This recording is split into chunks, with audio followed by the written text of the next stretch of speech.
ওগুলোর সময় আমরা টাইমটা কমিয়ে দিয়েছি তো, আর না হলে হচ্ছে না এভাবে। ঠিক আছে, তো আমরা এভাবে নিচ্ছি 15 মিনিট আর একটু হোম সায়েন্স দিবে, তারপর মিস দিন হচ্ছে এগ্রিকালচার। তো থাকো ছেলেরা, থাকো, কেউ লিভ নেবে না, ছেলেরা কেউ লিভ নেবে না, বুঝতে পেরেছো?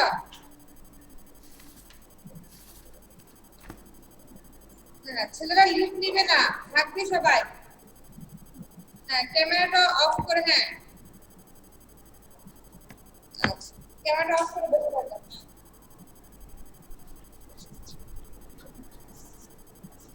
আসসালামু আলাইকুম মিস। সালাম।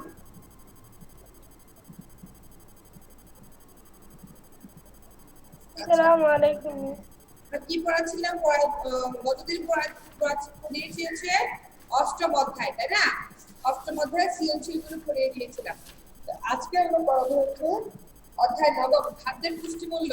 সবাই 81 পৃষ্ঠা বের করো দ্রুত। মিস বের করেছি। সবাই 71 পৃষ্ঠা বের করবে।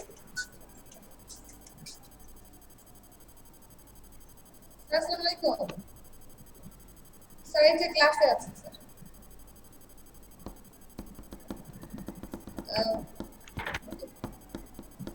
স্যার আমি আজকে নিচে 15 নাম্বার বলবেন। জি আচ্ছা, ঠিক আছে।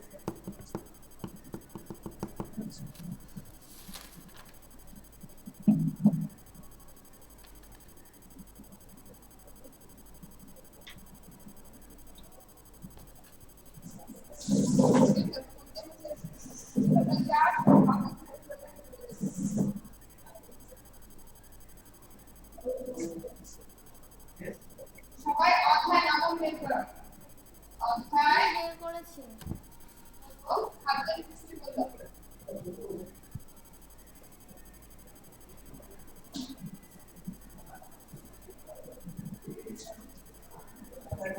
পেয়েছো? অধ্যায় নবম খাদ্যের পুষ্টিমূল্য। দেখো আমরা প্রথমে পড়বো হচ্ছে পাঠ 1 চাল ও গম, অর্থাৎ চাল ও গমের পুষ্টিমূল্য। চাল ও গম, দেখো আমরা কি জানি? আমাদের প্রধান খাদ্যশস্য কি? চাল, তাই না? চাল থেকে আমরা কি পেয়ে থাকি? মূলত পেয়ে থাকি হচ্ছে ভাত, তারপর হয় কি বিভিন্ন ধরনের চিড়া, মুড়ি, দই, তাই না? চাল থেকে আমরা যে প্রথমত যে জিনিসটা পাই সেটা হচ্ছে ভাত, তাই না? আর ভাত হচ্ছে আমাদের প্রধান খাদ্য। আমরা আমাদেরকে বলা হয় কি মাছে ভাতে বাঙালি। দেখো আমার দেশে সাধারণত দুই ধরনের চাল পাওয়া যায়, সেটা হচ্ছে সিদ্ধ চাল এবং হচ্ছে আতপ চাল। এছাড়াও আছে ঢেকে ছাটা চাল এবং কলে ছাটা চাল। যে কোনো চালেই সমপরিমাণ খাদ্য শক্তি থাকে। চাল মূলত হচ্ছে কার্বোহাইড্রেটের প্রধান উৎস। আমরা কার্বোহাইড্রেটটা পেয়ে থাকি, সেটা মূলত চাল থেকে পেয়ে থাকি। আমাদের খাদ্যের প্রতিদিনের খাদ্যের 60 থেকে 65% আমরা কার্বোহাইড্রেট থেকে গ্রহণ করে থাকি।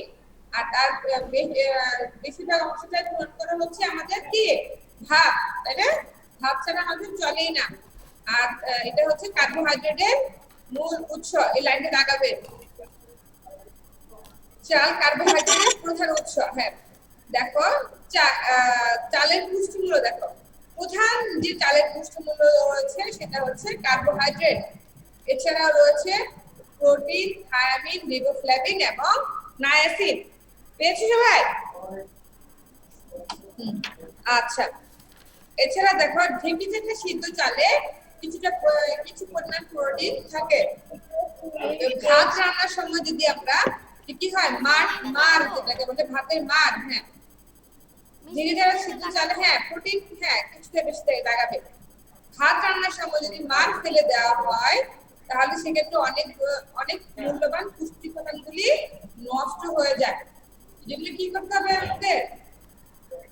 মার ফেলে না দিয়ে বসা ভাত রান্না করা উচিত। তাহলে চালের যে পুষ্টিমূল্যগুলো সেগুলো অক্ষত থাকবে। এছাড়া আমরা চাল থেকে পেয়ে থাকি হচ্ছে ধান, চিড়া, মুড়ি, খই ইত্যাদি খাবার, তাই না? এগুলির পুষ্টিমূল্য চালের বা ভাতের পুষ্টিমূল্য একই। ঠিক আছে? এরপর 2 নম্বরে আছে দেখো গমের পুষ্টিমূল্য। পেয়েছো? মিস পেয়েছি। গমের, হ্যাঁ, গমের পুষ্টিমূল্য।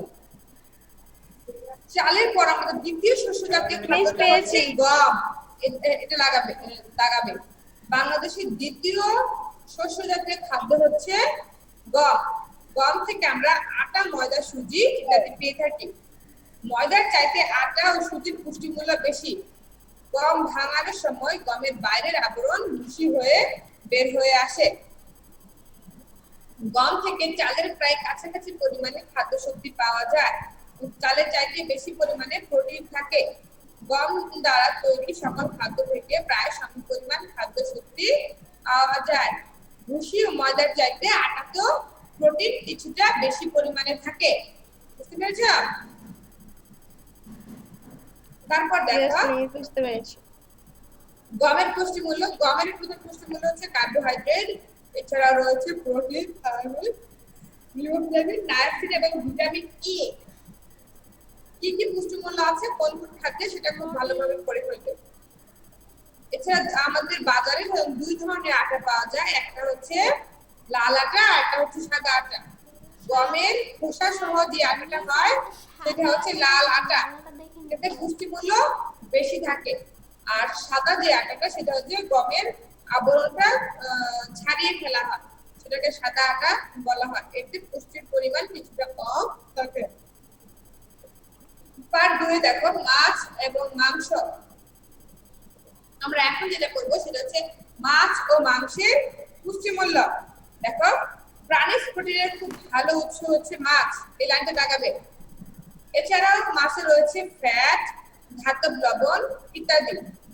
কম ফ্যাট যুক্ত মাছ নামগুলি লিখবে, কম এই লাইন লাগাবে। কম ফ্যাট যুক্ত মাছের মধ্যে রয়েছে টাকি, বেলে, বাটা, পলি, রুই, কাতলা, মৃগেল, বাইম, শিং, মাগুর, মলা, ঢেলা ইত্যাদি। এছাড়া কলসি, চেলা, পুঁটি, কাজলি, বোয়াল, শোল মাঝারি ফ্যাট যুক্ত মাছ। এবং বেশি ফ্যাট যুক্ত মাছের মধ্যে রয়েছে হচ্ছে ইলিশ, শিলং, পাঙ্গাস, কই, সরপুঁটি ইত্যাদি। মাছের ফ্যাট, হ্যাঁ, ফ্যাট বেশি হলেও তা খেতে কেমন সুস্বাদু হয়, শরীরে খাদ্য শক্তিও বেশি পরিমাণে পাওয়া যায়। অর্থাৎ মাছের যেসব মাছে ফ্যাট বেশি থাকবে সেসব মাছ বেশি সুস্বাদু হবে খেতে। এখন মাছের প্রধান যে পুষ্টি উপাদান রয়েছে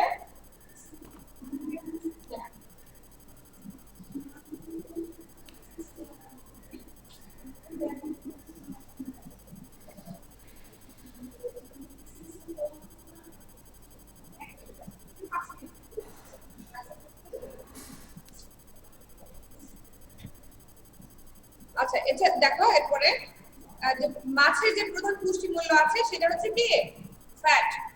এছাড়া রয়েছে সরি স্যার, মাছের যে প্রধান পুষ্টি মূল্য রয়েছে সেটা হচ্ছে প্রোটিন, প্রোটিন। এছাড়াও রয়েছে ফ্যাট, ভিটামিন এ, ডি, ই এবং কে। এছাড়া পাবে ফসফরাস এবং লৌহ। বুঝতে পেরেছো? আমাদের বাংলাদেশে কোন কোন অঞ্চলে শুটকিটা খুবই প্রচলিত, অনেকে শুটকিটা খুবই পছন্দ করে, তাই না? সাধারণত শুটকি মাছে তাজা মাছ অপেক্ষা 2 থেকে 3 গুণ পরিমাণ বেশি প্রোটিন থাকে। এছাড়া শুটকির মাছে তাজা মাছের চাইতে ক্যালসিয়াম এবং ফসফরাসের পরিমাণও ভালো থাকে। মাছের কাঁটাতে ক্যালসিয়াম থাকে, তাই সাধারণত ছোট মাছগুলো কাঁটা সহ খাওয়া উচিত। এর ফলে আমাদের কি হয়, সেটা চোখ এবং আমাদের হাড়ের জন্য খুবই উপকারী। এছাড়া সামুদ্রিক যে মাছগুলো আছে সামুদ্রিক মাছগুলোতে আয়োডিনও পাওয়া যায়, কারণ সামুদ্রিক আমরা কি জানি সমুদ্রের পানিতে আয়োডিন থাকে না, লবণ থাকে, লবণে আয়োডিন থাকে, সেজন্য সেই মাছগুলোতেও আয়োডিন পাওয়া যায়। সামুদ্রিক মাছ খেলে আয়োডিন এর অভাব দূর হয়। এছাড়া মাছের যকৃতের তেলে ভিটামিন এ ও ডি প্রচুর পরিমাণে পাওয়া যায়। এরপর দেখো মাংসের পুষ্টিমূল্য। আমাদের মাংস কি কি মাংস খেয়ে থাকি? গরু, মহিষ, ছাগল, ভেড়া, হাঁস, মুরগি, এগুলিতে মাংস সাধারণত আমরা খেয়ে থাকি। এগুলি পশু পাখির দেহের পেশিবহুল অংশ আমরা মাংস হিসেবে গ্রহণ করে থাকি। আমাদের দেশে গরু ও খাসির মাংস ছাড়াও মুরগির মাংস খুবই জনপ্রিয়। এছাড়া হাঁস এবং বিভিন্ন পাখির মাংস আমরা খেয়ে থাকি। মাংস হচ্ছে উন্নত মানের প্রোটিন জাতীয় খাদ্য। এলাকায় দাগাবে মাংস কি উন্নত মানের প্রোটিন জাতীয় খাদ্য। মাংসের খাদ্য শক্তির পরিমাণ ফ্যাটের উপস্থিতির উপর নির্ভর করে। এছাড়াও দেখো যেসব কি পরিমাণ খাদ্য শক্তি পাবো সেটা মূলত মাংসের যে ফ্যাট থাকে চর্বি থাকে তার উপর নির্ভর করে। অর্থাৎ যেসব মাংসের চর্বির পরিমাণ বেশি থাকবে সেসব মাংসের খাদ্য শক্তি বেশি থাকবে, আর যেসব মাংসের চর্বির পরিমাণ কম থাকবে সেক্ষেত্রে খাদ্য শক্তি কম থাকে। এই জন্য মুরগির চেয়ে গরু বা খাসির মাংসের খাদ্য শক্তির পরিমাণ বেশি।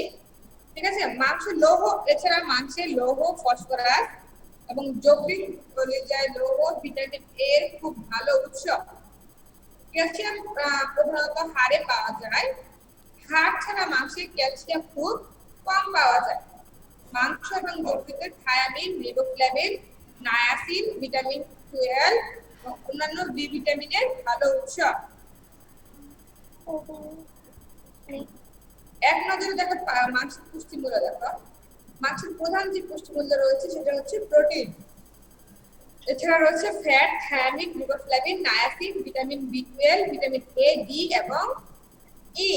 এছাড়া রয়েছে ক্যালসিয়াম, ফসফরাস এবং লৌহ। বুঝছো?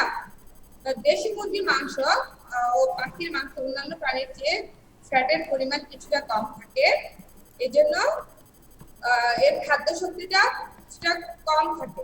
তবে ফার্মের মুরগি বা হাঁসের মাংসে চর্বির পরিমাণ কিছুটা বেশি থাকে বলে তুলনামূলকভাবে ফার্মের মুরগি এবং হাঁসের মাংসের কিছু খাদ্য শক্তি কিছুটা বেশি। এছাড়া এতে রয়েছে ভিটামিন এ, বি, বি ভিটামিনের উৎকৃষ্ট উৎস যা হাঁস ও মুরগির কলিজা, যে কলিজাটা সেটা পাওয়া যায়। ঠিক আছে, তো তোমরা অনেকেই দেখা যায় যে হাঁস বা মুরগির কলিজাটা খেতে চাও না, এটা খাবে।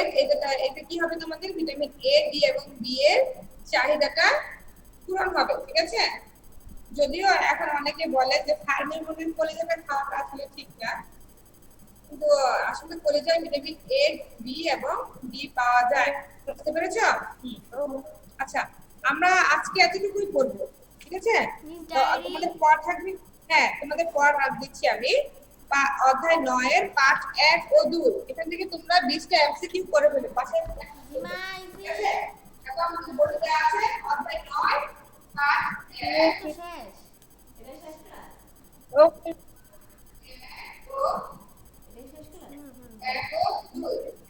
কি করবে তোমরা? 20টা এমসিকিউ করবে পাশে। ঠিক আছে, প্র্যাকটিস করলে তোমাদের মোটামুটি ভালো করা হয়ে যাবে। ঠিক আছে, ডায়রি থাকবে আজকে। আচ্ছা, ঠিক আছে, তোমরা ডায়েরিতে লিখে মেয়েরা লিভ নিতে পারো। সেটা দেখো আর মেয়েরা বের হওয়ার আগে একটু নক দাও। রূপক কি আছো? রূপক একটু ছেলেদেরকে নক করবে যে